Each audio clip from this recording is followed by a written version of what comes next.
Hello and welcome to viewers. You're watching ERi-TV English News for this hour. I'm Bersabet beginning this broadcast with the top stories for today.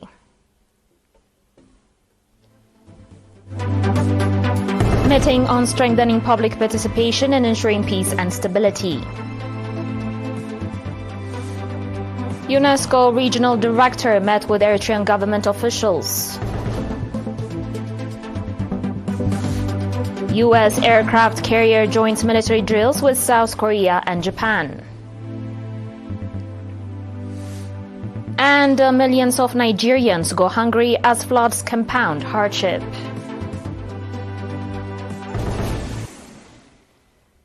On your domestic reports, Ms. Fauzia Hashim, Minister of Justice, conducted a meeting on 12 November in Asmara to strengthen public participation in ensuring peace and stability.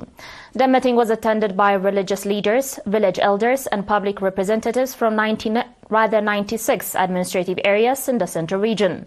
Minister Fauzia highlighted that Eritrea's legal system has traditionally emphasized cooperation, social responsibility, harmony, and mutual care.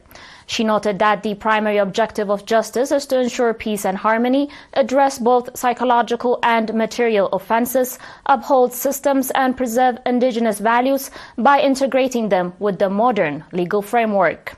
The minister also emphasized that the legal system incorporates elements of social control, law and order, and active public participation, fundamental for building a stable society where security is respected. She called for enhanced public participation to help achieve these goals. Ms. Fauzia further stated that Eritrean society has a culture of preserving its values, promoting communication and cooperation, resolving conflicts peacefully, and transferring the noble societal values and history of the country to future generations.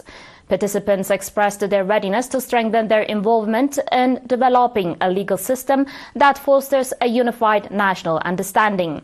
The meeting was also attended by Mr. Fisahaye Haile, Governor of the Central Region, Mr. Abraham Semere, Chairman of the Regional Assembly, and Mr. Zarit Tawalde Burhan, Managing Director in the region.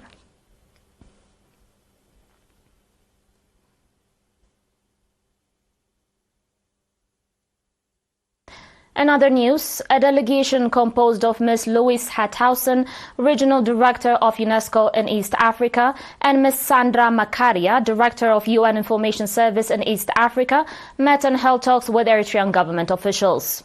The delegation held the discussions on 12 and 13 November with Mr. Usman Saleh, Minister of Foreign Affairs, and Dr. Gergis Takhle Mikael, Minister of Finance and National Development, and Ambassador Zemede Takhle, Commissioner of Culture and Sports, focusing on strengthening bilateral relations. In their meetings with Minister Usman Saleh and Minister Dr. Gergis, the two ministers highlighted Eritrea's ancient history and its significance as part of the ancient civilizations of the Horn of Africa.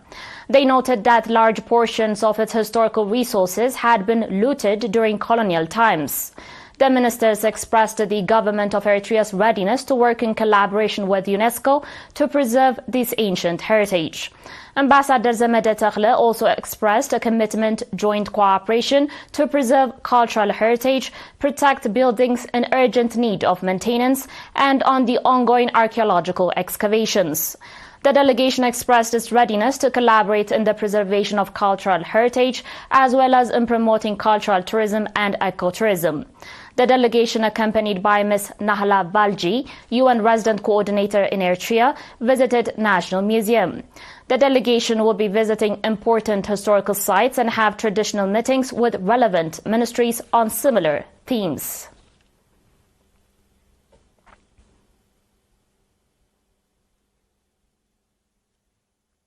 On your last local report, the Eritrean community in Jeddah celebrated their annual festival on 10 November with patriotic zeal under the theme Peace Anchored on Resilience.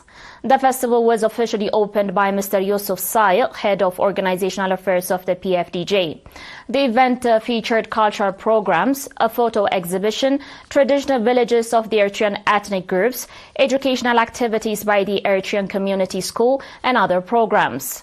The yearly gathering also included participation from the Office of Eritrea's Consul General, the Eritrean community, national organizations including the PFDJ, the National Union of Eritrean Women, and the White Light Truck Honors Association.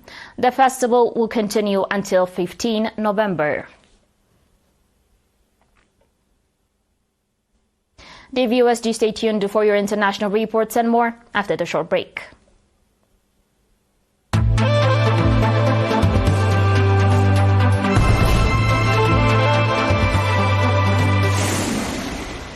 Welcome back. South Korea's military said it will hold a 3-day joint exercise with the United States and Japan starting on Wednesday, featuring fighter jets and marine patrol aircraft, as well as the U.S. nuclear-powered aircraft carrier USS George Washington. The Freedom Edge exercise is a response to what the South Korean military said were threats from North Korea, which recently conducted an intercontinental ballistic missile test, drawing condemnation from Seoul, Tokyo, and Washington. It also comes as the U.S. State Department said North Korean troops have started engaging in combat operation in Russia's war with Ukraine. The trilateral exercise follows a first round held earlier this year after the leaders of the three countries agreed at the summit in 2023 to hold annual training drills. Pyongyang has long condemned joint drills between South Korea and the United States, calling them a rehearsal for invasion.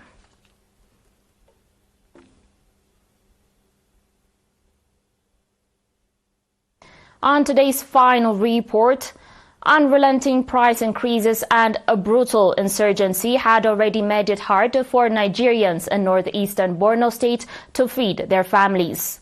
When a dam collapsed in September, flooding the state capital and surrounding farmland, many people ran out of options.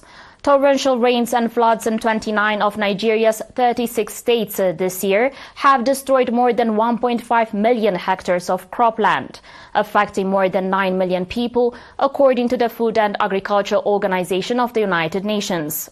Climate change is a factor, as is Nigeria's poorly maintained or non-existent infrastructure, as well as vulnerabilities caused by the collapsing naira currency and the scrapping of government fuel subsidy. The World Bank estimates that roughly 40% of Nigeria's more than 200 million people live below the international poverty line of $2.5 per person per day. Already 25 million people live in an acute food and nutrition insecurity, putting their lives or livelihoods in immediate danger. This is according to a joint analysis by the government and UN agencies. The viewers, and now a recap of the major headlines. Meeting on strengthening public participation in ensuring peace and stability. UNESCO regional director met with Eritrean government officials. U.S. aircraft carrier joins military drills with South Korea and Japan.